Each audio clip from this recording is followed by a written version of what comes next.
Hi friends, welcome to Sriranga's kitchen. இன்றைக்கி நம்ம கிச்சனில் ஒரு ஸ்நாக்ஸ் ரெசிபி தான் பார்க்க போகிறோம். பங்களா பணியாரம். வாங்க எப்படி பண்ணுறதுன்னு பார்க்கலாம். இது பண்ணுறதுக்கு ஒரு பவுலில் அரைப்படி இட்லி அரிசி எடுத்துக்கலாம். கூடவே 1/4 படி துவரம்பருப்பு சேர்த்துக்கோங்க. டம்ளர்னால் 2க்கு 1 சேர்த்துக்கோங்க. மிளகாய் உங்கள் காரத்துக்கு தகுந்தவாறு சேர்த்துக்கோங்க. இப்போ இதை கொஞ்சமாக தண்ணி விட்டு 2 தடவை நல்லா கழுவி எடுத்துக்கலாம்.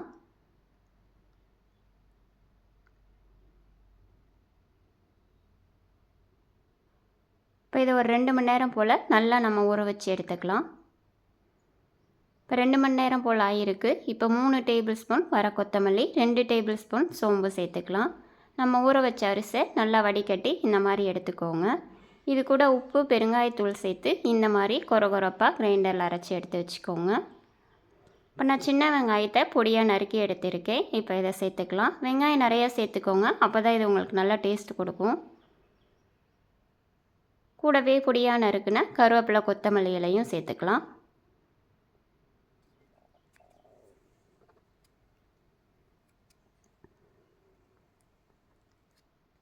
இப்போ இதை நல்லா கலந்து விட்டுக்கலாம்.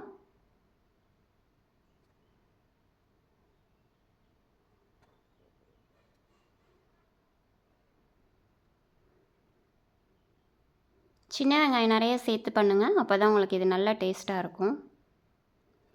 இப்போ நம்ம ஒரு கடாயில் தேவையான அளவு எண்ணெய் விட்டு நல்லா சூடு பண்ணிக்கலாம்.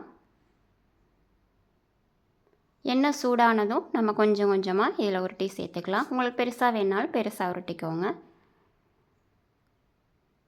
சின்ன சின்ன பாலாக இப்போ உருட்டி சேர்த்துக்கலாம்.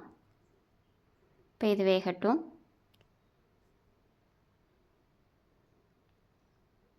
இப்போ நம்ம இதை திருப்பி விட்டு அந்த சைடும் வேக வச்சு எடுத்துக்கலாம்.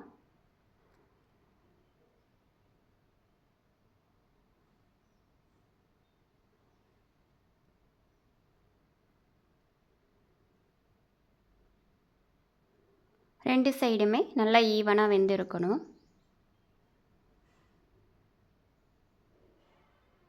இது இருக்கட்டும். இப்போ பாருங்கள், ரெண்டு சைடுமே நல்லா ஈவனாக வெந்திருக்கு. இது கரெக்டான ஸ்டேஜ். இப்போ நம்ம இதை வெளியில் எடுத்துடலாம்.